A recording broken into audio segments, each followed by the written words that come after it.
Ceci est un livre audio autogénéré par Google.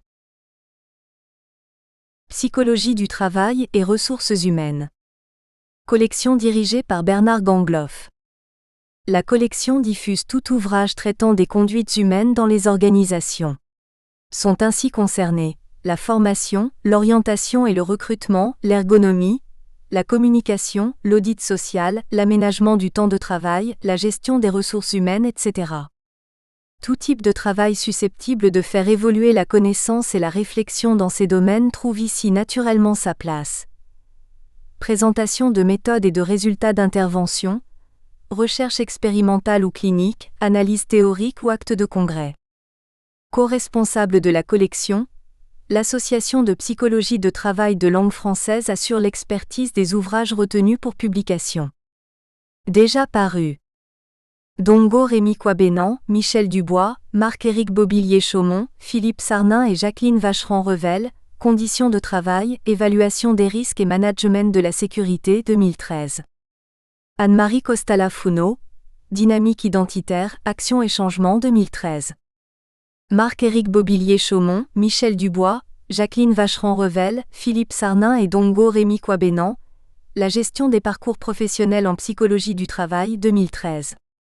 Caroline Closon et Marcel Lourel, L'interface vie de travail-vie privée 2013. Pascal Desrumeaux, Anne-Marie Vontron et Sabine Paul, Qualité de vie, risques et santé au travail 2012. Sabine Paul, Pascal Desrumeaux et Anne-Marie Vontron, Jugement socio-professionnel, innovation et efficacité au travail 2012. Anna-Marie Vontron, Sabine Paul et Pascal Desrumeaux, Développement des identités, des compétences et des pratiques professionnelles, 2011. Préface. La psychologie du travail face aux changements organisationnels et technologiques. Comprendre les nouvelles pratiques et exigences professionnelles. Le monde socio-économique est la scène de mutations sans précédent à l'échelle internationale, sous-tendue par la mondialisation des échanges et les incertitudes environnementales d'une pression concurrentielle globale et turbulente. Ces grandes mouvances se donnent à voir au travers de changements organisationnels continus, qui bouleversent les pratiques individuelles et collectives, instaurent de nouvelles modalités de travail et redéfinissent profondément les relations. Le travail est aussi largement médiatisé par une pluralité de technologies, qui ne cessent de se sophistiquer. Elles ouvrent des possibles inédits dans les formats et les espaces de travail comme dans les échanges, mais supposent également de nouvelles exigences professionnelles, des contraintes et des ressources. Ces technologies impliquent donc un nouvel ordre dans les rapports sociaux, en réorganisant les relations et interactions, avec des ancrages locaux et distants, en modifiant la place des individus dans les collectifs de travail. Les incidences humaines et sociales de tels changements dans l'actuelle donne du travail sont majeures et en conséquence, se doivent d'être pensées dans toute leur variété et leur complexité. Avec cette perspective, la psychologie du travail a des choses à dire et à faire pour se saisir de ces problématiques essentielles. Son ambition est d'abord de comprendre ces mutations et bouleversements, pour ensuite agir en l'accompagnant. Cet ouvrage reflète la diversité des approches scientifiques de la psychologie du travail sur les plans conceptuels et méthodologiques. Il propose un regard novateur pour saisir les changements organisationnels et technologiques. Il s'agira de mieux comprendre comment se reconfigurent les pratiques actuelles dans différents domaines de travail, quelles sont les innovations managériales et en cela, de mieux cerner les exigences professionnelles pour les acteurs et les collectifs de travail. Il est composé de 4 parties totalisant un ensemble de 22 chapitres. La première partie aborde les changements organisationnels et technologiques, à travers l'évolution des pratiques professionnelles et des formes de liens sociaux qui se redessinent dans des lieux de travail très diversifiés. Cette partie comprend 6 chapitres. Le premier s'intéresse aux incidences, sur l'évolution des pratiques des acteurs et du collectif de travail, de la restructuration organisationnelle d'un centre de contact spécialisé dans le domaine médico-social. En s'appuyant sur les théories de l'activité, une analyse située et une étude ethnographique, les résultats éclairent les liens entre développement socio-historique de l'organisation et reconfiguration des pratiques. Le chapitre 2 aborde les modes de conduite du changement organisationnel et les jeux d'acteurs dans un hypermarché en pleine mutation technologique d'automatisation des caisses. Les résultats mettent en évidence le rôle central des styles de management dans la dynamique de conduite du changement. Le chapitre 3 propose une recherche-action de conduite du changement dans le cadre de la fusion de 2 laboratoires en microbiologie. En s'appuyant sur les théories de l'activité et sur les facteurs de l'acceptabilité technologique, la réflexion porte sur les enjeux de la dématérialisation du travail des laborantins en bactériologie. Les résultats montrent l'ampleur de la reconfiguration des pratiques, du métier voire d'une reconstruction identitaire. Le chapitre 4 expose les enjeux des réseaux sociaux numériques d'entreprise dans le développement de l'activité professionnelle. Les auteurs montrent comment ces réseaux peuvent outiller la performance collective et le travail coopératif en réseau, et sous quelles conditions ils peuvent devenir des environnements capacitants pour les usagers. Les chapitres 5 et 6 examinent les changements pour les salariés qui deviennent télétravailleurs. Le télétravail est étudié sous l'angle de son organisation, de ses conditions et des relations à autrui. Si ce mode de travail offre indéniablement de nouvelles ressources, à la fois pour les organisations et les télétravailleurs, il présente dans le même temps différents facteurs de risque perçus pour l'activité. La seconde partie de l'ouvrage, dans les 5 chapitres qui la composent, considère les enjeux d'usage, d'acceptation et d'appropriation des technologies dans les pratiques professionnelles.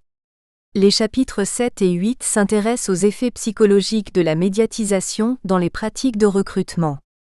Le 7 examine les enjeux de l'usage innovant d'outils de réalité virtuelle du point de vue du recruteur et de celui du candidat. Le 8 étudie l'acceptabilité de l'EGRH dans une entreprise internationale qui questionne aussi bien l'harmonisation des processus et des fonctionnalités GRH que l'autonomisation des salariés et les spécificités culturelles de leur ancrage local.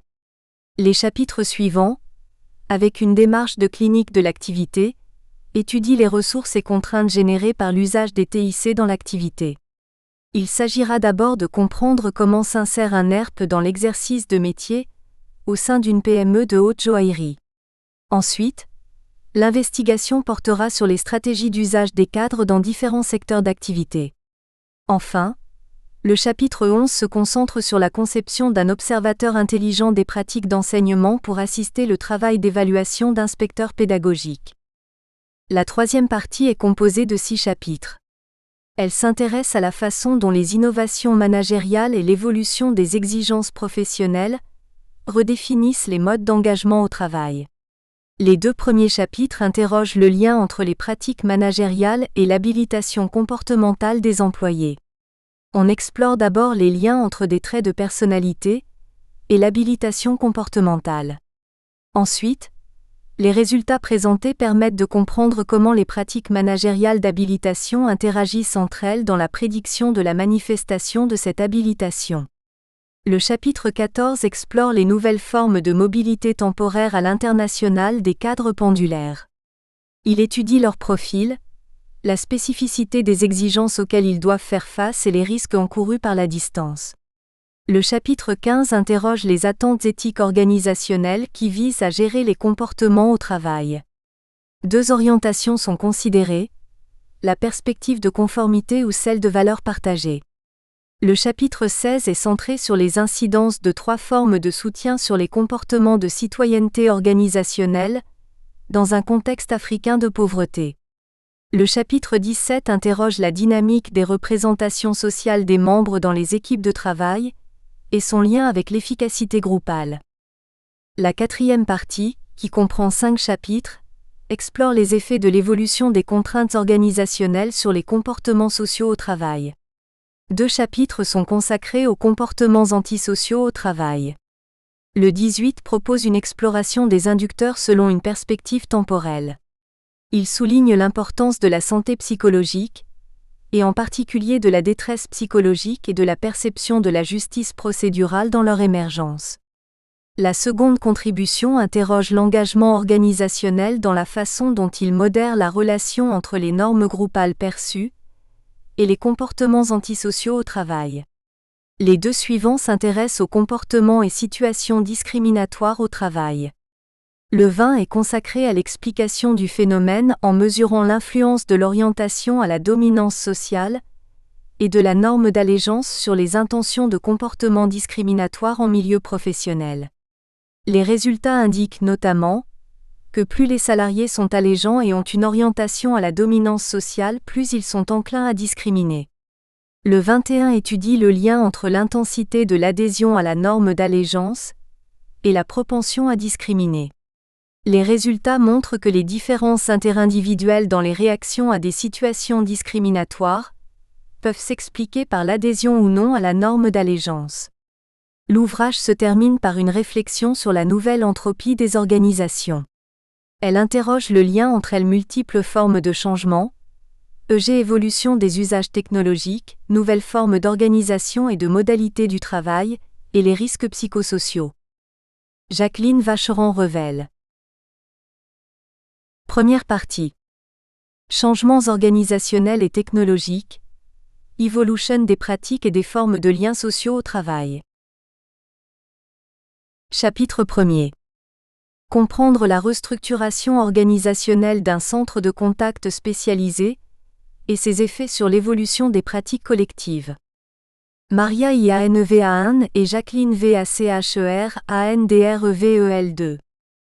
Intélécom Paritech, m-bayaneva@hotmail.com. De École Centrale de Lyon, Laboratoire ICAR, UMR 5191. CNRS Lyon 2 Ins, jacqueline.vacheron-revel@ec-lyon.fr. Résumé. Dans un contexte caractérisé par des changements organisationnels et technologiques fréquents, comprendre les transformations des entreprises et leurs incidences sur les pratiques et les salariés constitue un enjeu aussi bien pour les chercheurs que pour les professionnels. Ce chapitre présente les résultats d'une étude ethnographique de près de 2 ans, au sein d'une plateforme téléphonique spécialisée. Nous proposons d'aborder la restructuration du service social de cette plateforme dans une perspective orientée par les théories de l'activité et informée par des analyses situées.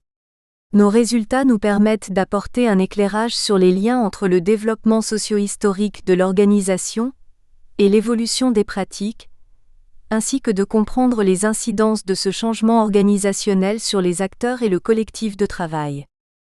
1. Introduction. La restructuration de services, la mise à jour des procédures organisationnelles, l'appropriation et l'utilisation de dispositifs techniques en constante évolution font le quotidien des salariés de nombreuses entreprises à l'heure actuelle. L'instabilité et la complexité grandissante des environnements de travail ont des conséquences sur l'expérience individuelle des travailleurs, Dachary et Likop, 2007, et sur le fonctionnement des collectifs de travail, Clos 1999, Engström 2000. À partir d'une étude ethnographique au sein d'une plateforme téléphonique spécialisée dans le domaine médico-social, nous nous proposons d'aborder les incidences de la réorganisation d'un service de l'entreprise sur l'activité d'un collectif de travail en pratique. Dans un premier temps, nous présenterons le cadre théorique mobilisé. Nous nous appuyons sur les théories de l'activité et l'analyse située des pratiques, afin de comprendre les transformations d'une plateforme téléphonique spécialisée dans le domaine médico-social et en saisir les incidences sur les pratiques des professionnels. Nous détaillerons, dans un deuxième temps, le dispositif méthodologique mis en œuvre, lequel s'articule autour des suivis de cas et d'acteurs. Ensuite, nous présentons les résultats de notre étude. Ainsi, il sera d'abord question des conditions socio-historiques du développement de la plateforme qui mettent en évidence l'existence d'une contradiction entre autonomie et intégration dans la relation de l'organisation vis-à-vis de ses mandants. Dans le cadre de la restructuration du service social, plus spécifiquement étudiée, cette contradiction se concrétise dans une tension entre deux visions professionnelles, informées ou conseillées, portées par les salariés. Nous illustrons les incidences de cette restructuration sur les pratiques des acteurs au travers de la tâche de pré-traitement des courriers entrants. Nous concluons, en soulignant que ces évolutions ont également un impact sur la manière dont les professionnels investissent leur travail. 2. Aspect théorique. Les idées de base des théories de l'activité ont été formulées au début du XXe siècle par Vygotsky et ses collaborateurs. Parmi les développements récents de ces théories, Les travaux de l'école nordique Engeström 1987, Virkkunen et Kuutti 2000 se focalisent sur les situations de travail complexes et collectives et suscitent un intérêt croissant. Nardi 1996. La notion d'activité, telle que développée par Engeström 1987, ne renvoie pas à une entité circonscrite dans un espace-temps défini, ni à un groupe de personnes ou encore à une organisation. Les contours, les limites et la structure de l'activité sont définis par son objet. En effet, dans cette perspective, ce qui distingue les activités ou les systèmes d'activité selon les termes de cet auteur, les unes des autres sont leurs visées. Toute activité est dirigée, c'est-à-dire orientée par un objet. L'activité est par ailleurs collective, dans la mesure où elle implique l'intervention coordonnée d'un ensemble de professionnels, au moyen d'une infrastructure socio-technique, elle-même porteuse d'une définition sociale de cette orientation productive qui constitue son objet. Selon le modèle proposé par Engeström, en fonction de son expérience et de sa catégorie socio-professionnelle, chaque acteur a une vision différente de l'objet de l'activité. Le système d'activité est ainsi implicitement hétérogène, puisque vu et interprété différemment par les divers intervenants. Des visions qui peuvent souvent être conflictuelles voire partiellement contradictoires. C'est l'explicitation de ces contradictions qui, selon ces théories, est facteur de développement. De plus, les systèmes d'activité sont susceptibles de diverger au sein d'une même organisation, et plus encore entre opérateurs et usagers. Ainsi, dans une perspective orientée par les théories de l'activité, Vygotsky 1997, Leontiev 1975, Engeström 1987, et informée par des analyses situées, Suchman 2007, Lave 1988, nous cherchons d'appréhender la transformation d'une plateforme téléphonique spécialisée en termes de développement, celui certes des apostrophes. Une organisation, règles, division du travail, artefacts, mais aussi et surtout celui d'une activité et d'un collectif de travail en pratique. Nous cherchons à appréhender les incidences de la restructuration du service social de cette plateforme sur les pratiques situées des acteurs, ainsi que, à plus long terme, de saisir comment ces pratiques nourrissent ce développement en retour. 3. Matériel et méthode. Notre recherche s'appuie sur une étude ethnographique de près de 2 ans au sein d'une plateforme téléphonique spécialisée dans le domaine médico-social, Santé Info. Depuis sa création en 2002, l'activité de cette plateforme consiste à informer les adhérents de 3 mutuelles afin de les assister dans leurs décisions en matière de santé. Parmi les différents services proposés, le service social de Santé Info que nous avons étudié plus particulièrement, a pour mission de répondre aux demandes spécifiques d'adhérents en situation d'handicap, de dépendance, de difficultés budgétaires ponctuelles. Ce service a fait l'objet d'une importante réorganisation au début de notre étude. Afin de comprendre les incidences de la restructuration du service social, nous avons réalisé un travail de terrain conséquent, observation participante instrumentée, entretien semi-directif, étude documentaire, d'1 an et demi et choisi le suivi des acteurs comme stratégie observationnelle pertinente. Dans un premier temps, une série de suivis ont été ainsi effectués. Pour la plupart, ces suivis ont été enregistrés au moyen d'une ou plusieurs caméras et d'un logiciel de capture d'écran. Nous nous sommes focalisés, d'une part, sur les différents acteurs, d'autre part sur des affaires sociales afin de reconstituer leur trajectoire au sein de l'organisation. Dans un second temps, nous avons cherché à saisir les perspectives des acteurs sur leur travail et la manière dont ils négocient collectivement les exigences propres à leur métier, au travers de la participation aux réunions d'équipe des téléconseillers spécialisés et la réalisation d'autoconfrontations, Clos 1999. La mise en tension de ces différentes données nous a permis de construire analytiquement des liens entre les évolutions de l'organisation et les pratiques de travail des salariés. Notre perspective d'analyse implique, d'une part, de porter attention aux conditions socio-historiques qui président à la création et aux évolutions actuelles de Santé Info. D'autre part, nous nous focalisons sur les logiques, les contraintes et les tensions inhérentes au travail des salariés. Enfin, nous cherchons par l'analyse des pratiques, à comprendre l'impact de ces évolutions in situ. 4. Analyse et résultats. 4.1. Santé Info, sa création et son développement, entre intégration et autonomisation. Les accent évolution actuelle de l'assurance maladie en France, ainsi que celle des besoins des assurés, conduisent les organismes complémentaires mutualistes à repenser leur gamme de produits et services, à chercher à connaître et se rapprocher des adhérents. Kerlo, 2009, à établir de nouveaux partenariats stratégiques avec des opérateurs autrefois concurrents. Ainsi, depuis la deuxième moitié des années 1990, l'assurance maladie, Munoz 2006, ainsi que les assureurs complémentaires ont engagé Nabaret 2002, une politique de modernisation qui s'accompagne, entre autres, par la mise en place de nouveaux services tels que les centres d'appel. Créée en 2002 par 3 mutuelles de santé, Santé Info est une plateforme téléphonique spécialisée qui vise à assister et accompagner les adhérents des organismes fondateurs dans leurs décisions et démarches en matière de santé. À partir de l'analyse de devis, dentaire, optique, audioprothèse, un calcul du reste à charge de l'adhérent est proposé après prise en charge par le régime obligatoire et le régime complémentaire, ainsi qu'un conseil sur le prix et sur la prestation proposée. L'action de la plateforme s'inscrit, d'une part, dans une stratégie axée sur la gestion des risques pour les mutuelles et la maîtrise de leurs dépenses, dans la mesure où il s'agit d'informer pour, à terme, influer sur les coûts des prestations de santé. D'autre part, la plateforme devait permettre aux mutuelles d'acquérir une meilleure connaissance des évolutions des attentes de leurs adhérents et être ainsi à même d'élaborer de nouveaux types de produits, garanties, contrats individuels, collectifs et de services. Santé Info apparaît ainsi comme une réponse mutualisée aux évolutions de leur secteur d'activité. Cette mutualisation des ressources traduit une volonté explicite de fidéliser ou retenir les adhérents. L'entité ainsi créée constitue à la fois un prestataire de services relativement autonome et un service complémentaire à ceux internes des mutuelles. En effet, Santé Info est co-gérée par les 3 organismes complémentaires fondateurs, principaux actionnaires et clients, au travers d'un conseil d'administration. Le directeur général de la plateforme assure sa gestion opérationnelle, mais dispose d'une latitude décisionnelle limitée. De plus, Santé Info est systématiquement présenté aux adhérents comme un service complémentaire et spécialisé relevant de leur mutuelle de rattachement.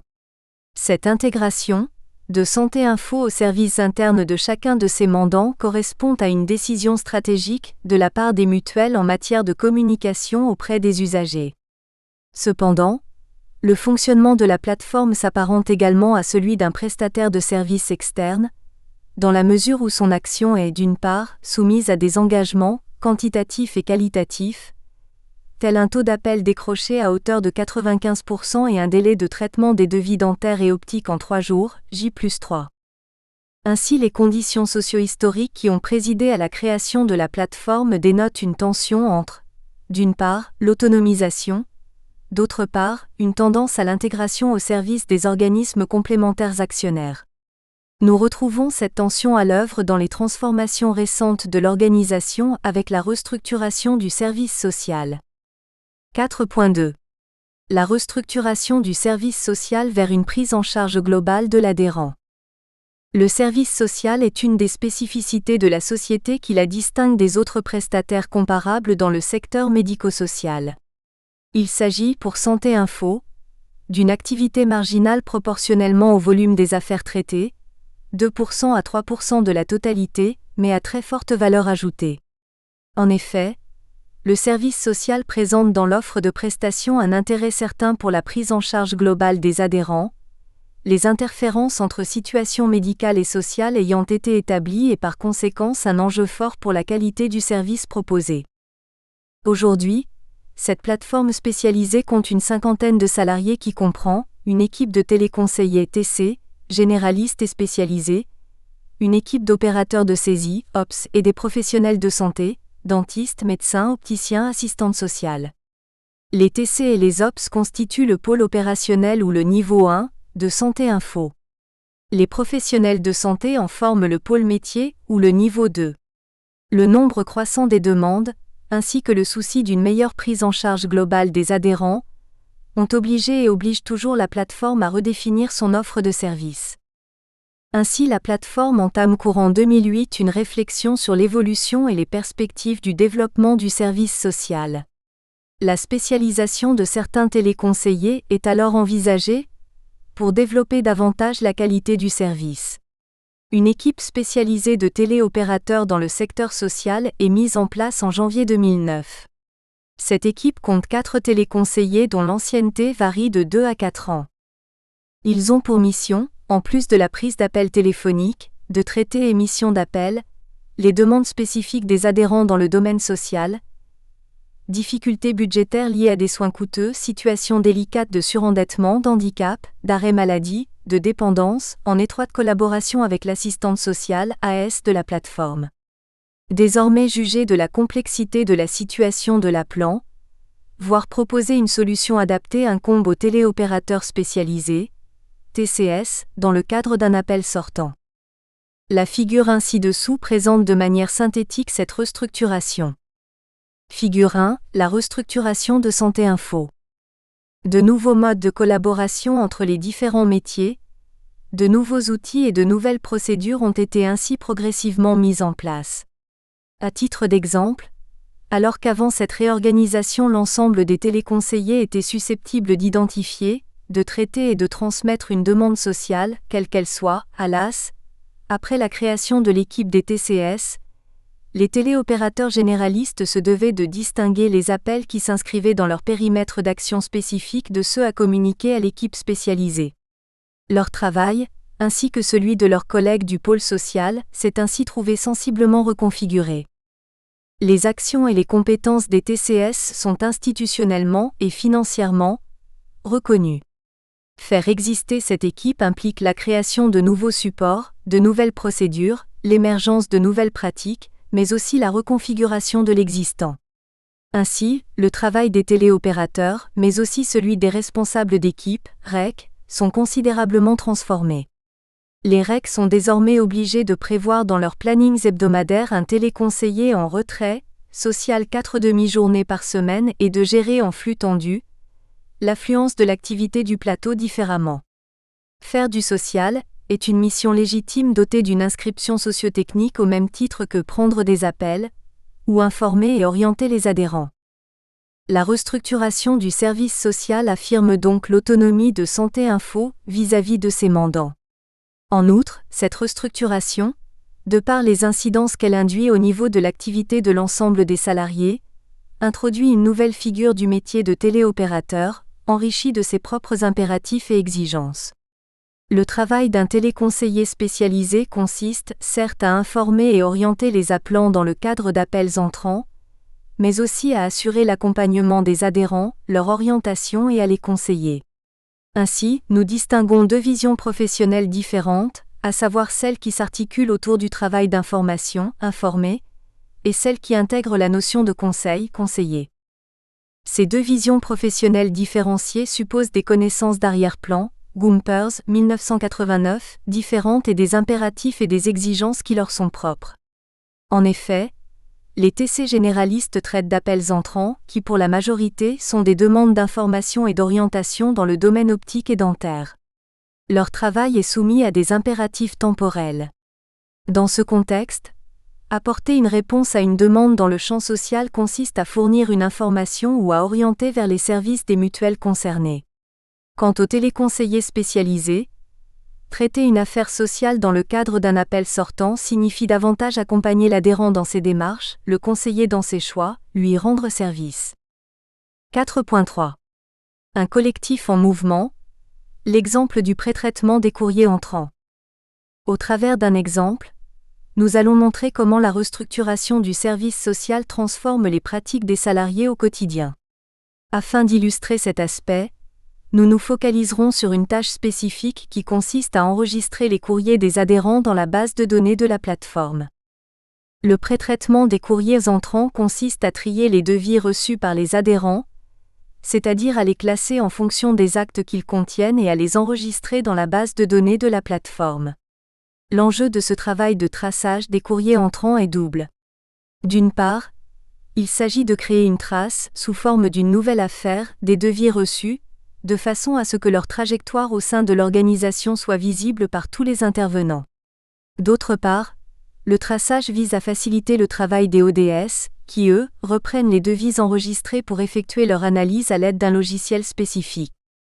Comme nous l'avons montré par ailleurs, Yaneva et Chobanu, 2011, les différents professionnels, superviseurs, téléopérateurs, qui assurent l'ouverture et le pré-traitement de ces courriers mobilisent et construisent des indices.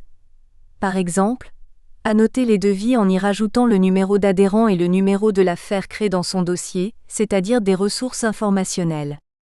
La pertinence de ces indices se définit davantage en référence, non pas au contexte local de la situation, mais au contexte global de l'activité. Connaître son travail revient à connaître celui des autres, à anticiper leurs contraintes, leurs éventuelles difficultés, à reconnaître et tenir compte des impératifs auxquels ils doivent faire face, temporels de production. La restructuration du service social conduit à la création de nouveaux indices et reconfigure le travail de repérage opéré par le téléopérateur, chargé du pré-traitement des courriers entrants. Par exemple, l'enregistrement d'un devis dentaire dans la base de données adhérents implique d'abord d'identifier l'usager concerné par les soins. Cette identification consiste à rapprocher des informations, numéro d'adhérent, nom, prénom, date de naissance, lieu de résidence, figurant sur le courrier ou le devis avec les données présentes dans le système d'information de la plateforme. Ensuite, un nouvel événement est créé dans son dossier. La création de ce nouvel événement nécessite de repérer le type de devis, dentaire, optique ou audioprothèse, ainsi que son niveau de complexité, simple, mixte, spécifique. Enfin, selon leur nature et leur complexité, les documents sont classés et transmis aux opérateurs de saisie ou aux spécialistes, dentistes, assistantes en implantologie, assurant leur analyse financière ou médicale. La détection d'une demande relevant du domaine social, dans le cadre de cette tâche, implique le repérage, outre des indices permettant d'identifier de manière fiable l'adhérent, des éléments susceptibles d'apporter un éclairage sur sa situation. Difficultés budgétaires, dépendance, handicap. Il s'agit de porter désormais une attention particulière aux courriers manuscrits, qui accompagnent l'envoi du devis. Les demandes ainsi détectées donnent lieu à la création d'un événement supplémentaire dans le dossier de l'usager, ainsi qu'à un transfert, d'abord informatique, au service social. Certains téléopérateurs ajoutent des indices sur le devis ou le courrier papier et le dossier informatique de l'adhérent, noté social, le numéro de l'affaire sociale. Par ailleurs, une copie des documents associés à ces demandes, devis, courriers, sont déposés dans une pochette en carton spécial et ainsi physiquement transmis aux téléconseillers spécialisés. La nature du travail du service social, diagnostic de la situation de l'usager, conseil et accompagnement, implique de pouvoir apprécier la situation de l'adhérent dans sa globalité. Pour cela, le téléconseiller spécialisé a besoin de l'analyse du devis. Celle-ci contient une estimation du montant de la prise en charge par le régime obligatoire et par le régime complémentaire, et permet de déduire le reste à charge du patient. Or Santé Info est engagé vis-à-vis de ses mandants à traiter les devis en 3 jours, J+3. Pour satisfaire cette exigence, l'organisation privilégie un ordre chronologique, c'est-à-dire un traitement par date de réception, dans l'analyse des devis. Cependant, les besoins du service social peuvent occasionner une remise en cause de cet ordre. Ainsi, la détection d'une affaire sociale peut justifier la demande, par la téléopératrice en charge du pré-traitement, de traiter en urgence un devis associé à une affaire sociale. 5. Discussion. Ce chapitre discute les principaux résultats d'une étude ethnographique, réalisée au sein d'une plateforme téléphonique spécialisée. Nous avons cherché à comprendre comment la restructuration du service social de Santé Info reconfigure les pratiques des professionnels. Nos résultats y permettent d'apporter un éclairage sur les liens entre développement socio-historique de l'organisation et l'évolution des pratiques. Ils mettent en évidence 2 axes de développement contradictoires de l'organisation, à savoir une tendance à l'intégration au service des mutuelles fondatrices et une tendance à l'autonomisation de Santé Info en tant que prestataire de services externes. La restructuration du service social peut ainsi être appréhendée comme actualisant une contradiction voire une tension sous-jacente à l'organisation qui s'actualise entre information et conseil. Nous observons aussi que ces tensions se traduisent au quotidien dans les pratiques en acte des différents professionnels, comme en témoigne notre corpus. En regard des éléments que nous avons présentés, nous souhaitions insister sur les incidences de la réorganisation du service social sur les pratiques des acteurs. Ces évolutions portent à la fois sur les modalités de collaboration et de coordination des intervenants, périmètre d'action, circulation de l'information, et sur les pratiques individuelles de prise d'indices dans le cadre de différentes tâches, dont celle du pré-traitement des courriers entrants. Ainsi, enregistrer un devis dans la base de données adhérents implique, depuis cette restructuration, de tenir compte des exigences du service social. De nouvelles ressources informationnelles sont mobilisées et construites par les professionnels. Les nouveaux modes de collaboration et de coordination, que cette restructuration occasionne, niveau 1, niveau 1 bis, niveau 2, accentue l'interdépendance des acteurs, dans la mesure où la trajectoire d'une affaire sociale est désormais l'œuvre d'une action coordonnée, impliquant la contribution séquencée de plusieurs intervenants où les productions des uns sont des ressources pour les autres. Ainsi, le besoin de comprendre et d'anticiper les conditions et le résultat de l'action des collègues devient dans ce contexte essentiel. Or, percevoir son action et la mettre en perspective par rapport à l'ensemble des processus et des effets à obtenir nécessite des connaissances et des compétences partagées. Les téléconseillers généralistes disposent de peu d'outils, leur permettant de mettre en perspective et élargir la portée de leurs interventions singulières, qui au-delà des rencontres éphémères préfigurent l'accompagnement et la prise en charge plus globale des adhérents. À l'inverse, des réunions d'équipe régulières sont prévues pour les TCS. Ainsi, nous considérons l'étude de ces réunions comme essentielle à la suite de notre travail. En effet, elles constituent une ressource pour l'élaboration collective et le partage de savoir métier. Leur analyse permettra de mieux comprendre la manière dont l'évolution des pratiques nourrit le développement de l'organisation, ainsi que la façon dont les salariés investissent leur travail. Références bibliographiques. Clos Y 1999. La fonction psychologique du travail. Paris PUF. Dachary C. et Sperluet-Licop C. 2007. La multi-activité et ses appuis. L'exemple de la présence obstinée des messages dans l'environnement de travail. @cetivite accent aigu S 41 429. Engeström Y 1987. Learning by Expanding, en Activity Theoretical Approach to Developmental Research. Helsinki, Orienta Consulti. Engeström Y 2000. Activity Theory a Framework for Analyzing and Redesigning Work. Ergonomics, 43, pp 960 à 974. Gumpers, J. 1989. Engager la conversation. Introduction à la sociolinguistique interactionnelle. Paris, minuit. Kerlo, Monsieur 2009. Le nouveau cadre institutionnel de la protection sociale complémentaire d'entreprise. Quels enjeux pour les mutuelles santé? Acte du 22e colloque AD. Lave, J. 1988. Cognition in Practice, MIND, Mathematics and Culture in Everyday Life. UK, Cambridge University Press. Leontiev, A.N. 1975. Activité, conscience, personnalité. Editions du Progrès, Moscou. Munoz, J. 2006. Les plateformes téléphoniques de services de l'assurance maladie. Une nouvelle forme de rationalisation du travail administratif. Politique et management public, volume 24 numéro 3, pp 145 à 160. Nabaret, H. 2002. L'Internet médical et la consommation d'informations par les patients. Réseau numéro 114, pp 249 à 286. Nardi, B. A. 1996, Context and Consciousness, Activity Theory and Human Computer Interaction, Cambridge and London, Mi-Press. Suchman, L. 2007. Human Machine Reconfiguration. Plan and Situated Action, second edition. Cambridge University Press. Virkunen J. Kuti, K. 2000. Understanding Organizational Learning by Focusing on Activity Systems. Accounting, Management and Information Technology, volume 10, pp 291 à 319. Vygotsky, L. 1997. Pensée et langage. Paris, La Dispute. Chapitre 2. Changement organisationnel et rôle central des styles de management. le cas d'un HYPERMARCHE. Amadou Ba.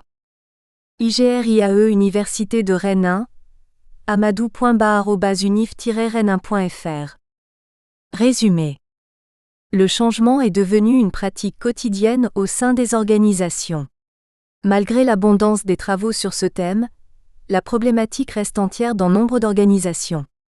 La diversité des rationalités d'acteurs ainsi que des rapports de pouvoir pose la question de la nature du pilotage du changement. Ce chapitre étudie les modes de conduite de changement et les jeux des acteurs dans un hypermarché. Il a pour but de comprendre l'influence du style de management des dirigeants sur le pilotage du changement et les comportements des acteurs. La recherche s'appuie sur une étude de terrain dans le cadre d'un contrat CIFRE, dans un hypermarché en pleine mutation technologique. Les données sont collectées par observation participante et entretien auprès de 30 salariés et dirigeants d'entreprise. L'analyse de la conduite des changements met en évidence des styles de management panoptiques similaires entre deux directions qui se sont succédés à la tête de l'entreprise. 1.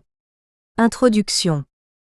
Dans un contexte de mondialisation et de crise financière, les organisations adoptent des fonctionnements flexibles, appuyés par l'introduction massive de nouvelles technologies. S'intéresser au changement, c'est donc s'intéresser à l'organisation elle-même puisque le changement y est devenu une routine.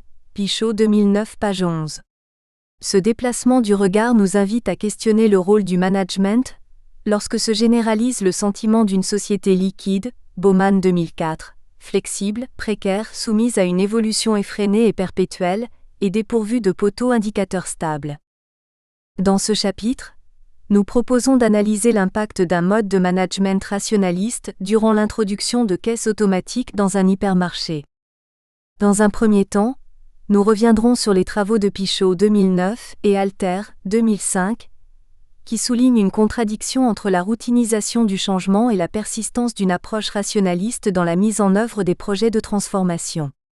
Le premier montre qu'un style de management polyphonique, tenant compte de la diversité des rationalités en présence ainsi que des rapports de pouvoir qui les expriment, page 102, dans un système d'influence centrifuge, a plus de chances d'aboutir à une innovation. Ensuite, partant de notre cas, nous montrerons comment des conflits au sommet stratégique participent à l'échec de l'automatisation des caisses. 2. Fondement théorique. Le caractère instable de la société liquide interroge les chercheurs comme les praticiens du management. Ce qui explique l'abondance d'ouvrages normatifs proposant des outils rassurants de mise en œuvre du changement. Notre démarche empirique conforte les approches critiques, refusant les solutions toutes faites. Nous partirons donc des thèses qui inversent la problématique du changement, en insistant sur le caractère fondamentalement dynamique des organisations pour questionner les styles de management dans un contexte d'automatisation des caisses. 2.1. La banalisation du changement. Selon Pichot 2009, le changement devient un phénomène banal dans la vie des organisations contemporaines. Son processus est dynamique et continu. Ainsi, sa gestion devient synonyme de la gestion elle-même, page 13. Plutôt que de nous arrêter sur le changement lui-même, il nous apparaît plus intéressant de nous interroger sur la façon dont les managers abordent cette problématique. Ainsi, l'accent doit être mis sur les rôles des acteurs dans la conduite du changement. Cette orientation nous invite à analyser les jeux des acteurs pour mieux comprendre et expliquer l'échec de l'automatisation des caisses dans l'hypermarché étudié. 2.2. Les acteurs au cœur du changement. Le caractère incertain de l'environnement économique et technologique et la conception de l'organisation comme un construit social caractérisé par des rapports de force, de défense des intérêts divergents et des enjeux de pouvoir entre les différents acteurs remettent en question l'approche gestionnaire reposant sur un modèle rationaliste. Une telle approche suppose que l'ensemble des intervenants partagent fondamentalement les mêmes valeurs et les mêmes objectifs. Ces derniers, une fois inscrits dans le cadre de la planification, ne sont plus rediscutés et restent inchangés de la formulation à l'implémentation et au contrôle. Pichot 2009 page 49. Malgré le taux d'échec élevé, 70% des projets informatiques, cette approche reste dominante dans la mise en œuvre des changements. Beaucoup de ces projets prennent la forme d'une rationalisation de la vie de l'organisation, en ignorant les zones d'incertitude détenues par les acteurs. Ainsi, il court le risque de s'exposer aux réactions défensives ou offensives des groupes potentiellement menacés. Ce qui conduit à la dissolution des intentions initiales et à l'immobilisme organisationnel. Pichot 2011 page 106. Le courant politique, Crozier et Friedberg, 1977, considère que les acteurs ont des comportements contradictoires et obéissent à des rationalités spécifiques aux individus échappant à toute tentative de rationalisation de la vie des organisations. Partant de cette approche, le changement est le résultat d'une conciliation entre des intérêts contradictoires des acteurs. C'est là que réside l'intérêt de prendre en compte la dimension politique. Ce qui amène à s'interroger sur le système d'influence qui caractérise l'organisation. Deux types de systèmes d'influence, les systèmes centripètes, concentration du pouvoir, et centrifuges, dispersion du pouvoir, sont mobilisés dans notre analyse. Ces différents concepts appliqués à l'étude du changement au sein d'une PME de la grande distribution permettent d'analyser les styles de management des dirigeants dans le processus du changement. Les manières de le conduire sont examinées sous l'angle panoptique ou polyphonique, Pichot 2009. Le premier est basé sur des stratégies de rationalisation, sur la formalisation et sur le top-down management. Le second contribue à stimuler des dynamiques émergentes en privilégiant les stratégies de négociation, la diversité des intérêts des acteurs et le bottom-up management, page 168. 2.3. Le changement, un acte contextualisé. L'approche de Pettigrew 1987 souligne trois dimensions du changement, le contexte, le contenu et le processus. Le contenu concerne ici à la fois le changement d'échelle, agrandissement du magasin et d'outils, caisse automatique. Le processus de transformation se traduit par la conduite du changement tout en mettant en interaction les principaux acteurs internes. Tout ceci dans un contexte interne caractérisé par la vétusté du site appelant une modernisation de l'outil de travail, et l'histoire organisationnelle marquée par un leadership innovateur ayant déjà conduit plusieurs changements depuis son arrivée à la tête de l'entreprise. Le contexte externe est soumis à des nouvelles formes de concurrence, à une clientèle plus changeante, Perrigo et Cliquet 2006, et au recours massif de nouveaux canaux de distribution tels que le drive et le commerce électronique que vit la grande distribution. La croissance des ventes sur Internet se poursuit à un rythme très soutenu. Les ventes à distance ont atteint 36,2 milliards d'euros en 2010, FEVAD 2011. En outre, le nombre de clients dénonçant le manque de fluidité lors du passage en caisse reste important. Un client passe en moyenne 46 minutes à faire ses courses dans un hypermarché et ne supporte pas d'attendre. Devant un tel contexte, les distributeurs mettent en œuvre de nouvelles stratégies différentielles telles que l'automatisation des caisses. Ces contraintes économiques et technologiques rendent le changement nécessaire. 3. Contexte organisationnel. La recherche actuelle s'inscrit dans un travail de terrain long, un contrat cifre de 3 ans, de 2008 à 2011, au sein d'un hypermarché appartenant à un groupe de distributeurs indépendants. Début des années 1990, le PDG rachète le magasin à son oncle et prend la présidence de la filiale informatique du groupement. Le magasin devient alors un site pilote pour l'application de plusieurs logiciels. On assiste également à l'introduction du scanner optique en caisse. Le magasin a également connu une phase de croissance économique importante dans les années 2000, lorsqu'il a été dirigé par un collège de cadres pendant 3 ans. Investis de la confiance du PDG, les cadres disposaient d'une grande marge de manœuvre dans la prise de décision opérationnelle. L'unique contrainte hiérarchique leur venait du PDG qui leur donnait les grandes lignes de la politique générale de l'entreprise. Aidé par les bons résultats de l'entreprise, ce collège avait acquis une légitimité et une grande influence sur le reste du personnel. L'entreprise est aussi marquée par une ancienneté élevée du personnel, 14 ans en moyenne pour l'encadrement. Cette longévité professionnelle du personnel a fini par donner à l'entreprise un caractère familial. Des liens d'affection se sont tissés entre le personnel et le PDG. On a toujours été dans une entreprise qui était un peu familiale. Beaucoup de gens de l'extérieur sont venus nous dire qu'il y a énormément d'ancienneté dans l'entreprise, ce qui normalement ne se passe pas dans la grande distribution.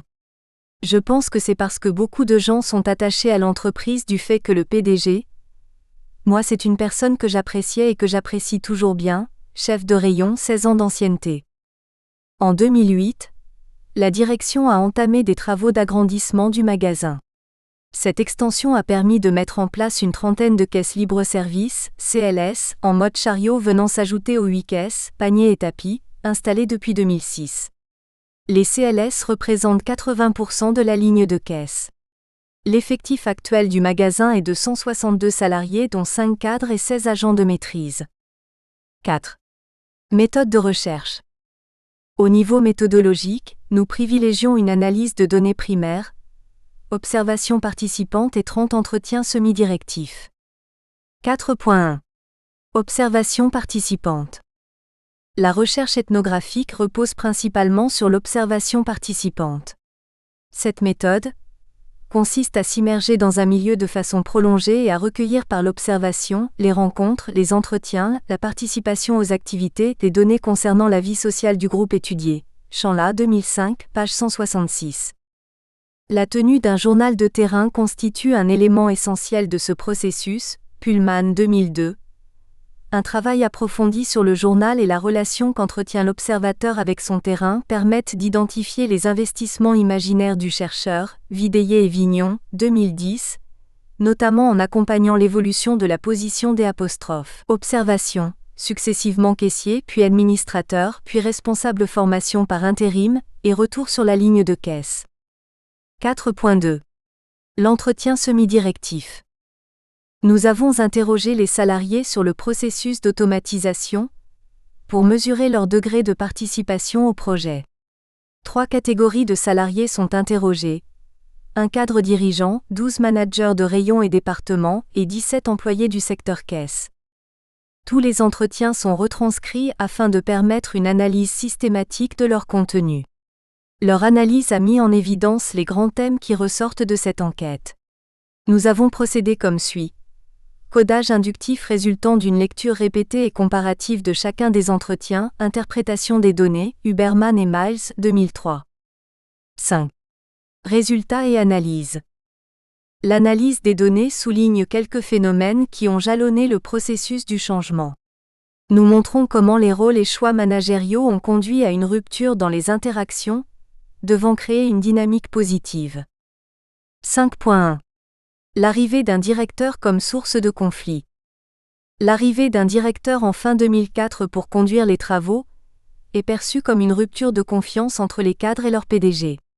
La motivation profonde de recruter un directeur répondait à un déficit d'autorité du PDG face à la montée en puissance des cadres. Ce que nous explique un cadre dans le propos suivant. Il y avait plusieurs motivations en fait de mettre en place un directeur parce que c'est une façon de mettre un intermédiaire pour pouvoir à travers un directeur faire passer des messages qu'on n'arrive pas à faire passer soi-même. Cadre, 13 ans d'ancienneté. Des conflits voient le jour entre l'encadrement et le sommet de l'entreprise. Ces conflits constituent des obstacles politiques au changement, qui naissent des bouleversements menaçant les privilèges et le pouvoir des cadres. La prise de contact entre le directeur et les cadres, appelée la vieille garde, marque le début de ces conflits.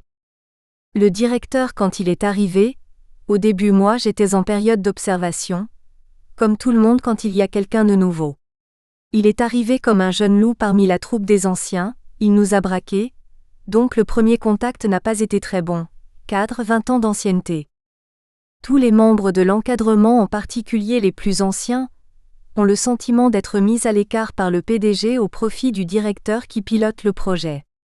Ils estiment que leurs opinions ont été ignorées après avoir participé à la conception du projet d'agrandissement, et se démarquent du changement manifestant parfois des comportements de retrait.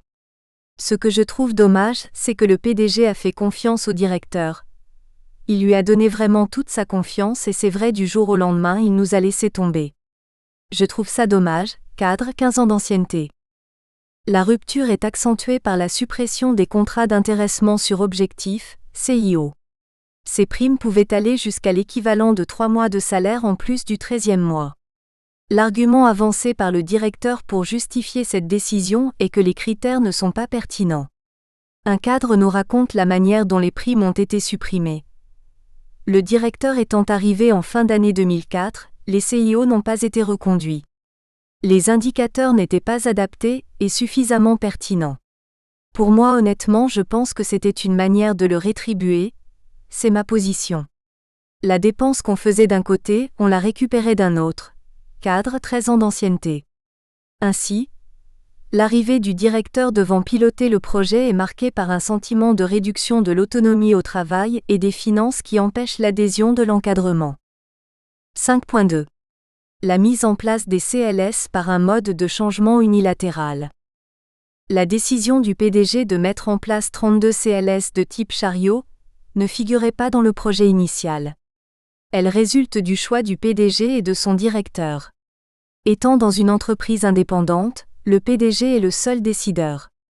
Nous sommes dans une configuration avec un système d'influence centripète qui laisse peu de place à la diversité des rationalités des acteurs.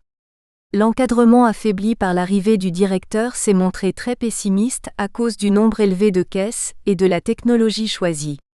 Certains sans être convaincus ont joué le jeu, d'autres se sont mis en retrait. Leur réticence n'obéit pas non seulement à la technologie utilisée, ou au nombre de CLS, mais elle est aussi traduite par le sentiment d'avoir été écarté par la direction. À partir du moment où vous avez deux personnes qui ont le pouvoir de décision et qui ne veulent pas vous écouter, vous pouvez parler des jours et des jours, on ne vous entend pas. Comme moi j'avais émis mon opinion sur les CLS quand je m'en occupais à l'époque, on m'a fait bien comprendre que je ne suis pas motivé et optimiste pour le faire. Je leur dis que je suis réaliste aussi. À un moment, il ne faut plus se battre et quand on vous dit que de toute façon j'ai acheté des caisses, ça sera comme ça et ça ne sera pas autrement. Que peux-tu faire? Cadre 15 ans d'ancienneté. Le PDG, convaincu du bien fondé de son projet, a ignoré les réticences de l'encadrement. Pour lui, les nouvelles technologies constituent un facteur externe obligeant les entreprises à s'adapter si elles ne veulent pas disparaître. Une telle vision considère les technologies comme une solution à tous les problèmes de gestion, alors que leur mise en place peut susciter de nouveaux conflits. Moi, ce que j'en pense dans l'arrivée des nouvelles technologies, où on les accompagne et on les organise pour en tirer le meilleur pour les gens qui travaillent ou on les refuse et on se fait balayer par les nouvelles technologies. Il y en a des gens qui sont contre, mais ça fait partie de la proportion des gens qui sont toujours contre à tort ou à raison d'ailleurs. Je ne dis pas qu'ils n'ont pas raison mais aujourd'hui la preuve économique paraît plutôt aller dans le sens de ceux qui se disent que c'est une nouveauté qui va dans le bon sens. Confie le PDG. 5.3. L'échec de l'automatisation et l'arrivée d'une nouvelle direction. Un an après l'installation des CLS, les résultats escomptés ne sont pas au rendez-vous car le magasin a perdu beaucoup de clients. À partir de ce moment, l'entreprise connaît des difficultés d'approvisionnement à cause des factures des fournisseurs impayées. La restriction du personnel au niveau du secteur caisse accroît le mécontentement des clients et favorise la dégradation des conditions de travail des hôtesses. C'est dans ce contexte que le directeur quitte l'entreprise pour suivre une formation d'adhérents du groupement. 7 mois plus tard, le PDG vend le magasin au groupement. Une nouvelle direction dont la mission est de relancer financièrement l'entreprise arrive. Mais à peine installée, elle entre en conflit avec le personnel, avec l'encadrement au premier rang. Les réunions de direction hebdomadaires, traditionnellement institutionnalisées dans le magasin, sont supprimées. Il n'existe plus d'échanges formels entre les différents secteurs devant assurer le respect d'un certain nombre de principes communs. La suppression des réunions obéit à la volonté de dépouiller l'encadrement de tout pouvoir lié à l'information. Assister aux réunions d'encadrement est une forme de pouvoir pour les managers de proximité. Les chefs de rayon n'ont plus le droit de saisir ou de modifier les prix des articles. Pour faire des commandes, ils doivent s'adresser au responsable du fichier, recruté par le nouveau directeur, son ancien patron. Les chefs de rayon réduits à des pousseurs de palettes se montrent très démotivés et voient dans les pratiques de management une volonté de les pousser à la démission. Avec le travail qui va à reculons, je pense qu'ils sont en train de faire pour que tout le monde ait envie de partir. Je ne trahis pas de secret en disant que tout le monde fait la gueule maintenant parce que tu commences à avoir un travail de moins en moins intéressant, parce qu'il y a une politique que personne ne comprend, chef de rayon 16 ans d'ancienneté. L'espoir d'une relance économique rapide cède la place à un climat pollué par des rumeurs et coups bas entre l'encadrement et la direction. Des conflits entre le directeur et certains chefs de rayon ont fait l'objet d'une mise en garde. Le CSHCT, dans une lettre adressée au groupement à l'inspection et la médecine du travail, dénonce des pratiques de harcèlement moral et d'incitation à la démission de la part du directeur. Depuis l'arrivée de ce dernier, 6 membres de l'encadrement ont quitté l'entreprise après plus de 16 ans en moyenne de présence dans ce magasin. 6. Discussion. L'analyse de la conduite des changements met en évidence des styles de management panoptiques similaires entre les deux directions. Dans le premier cas, l'encadrement est consulté sur le projet de changement mais estime que ses opinions sont ignorées, entraînant un sentiment de frustration et une attitude cynique par rapport au programme de changement. L'attitude de l'encadrement fait écho à ce que Nadisik et Steiner 2010 appellent l'injustice procédurale. Les auteurs parlent de justice procédurale lorsque les salariés jugent qu'ils ont été traités justement. Dans le second, la nouvelle direction décide d'ignorer totalement les salariés qu'elle accuse d'être responsables des mauvais résultats de l'entreprise. Si certains membres d'encadrement quittent l'entreprise en raison des nouvelles pratiques de management, d'autres... Nous espérons que vous avez apprécié cet aperçu. Pour continuer à écouter ce livre audio sur Google Play Livres, utilisez le lien dans la description de la vidéo.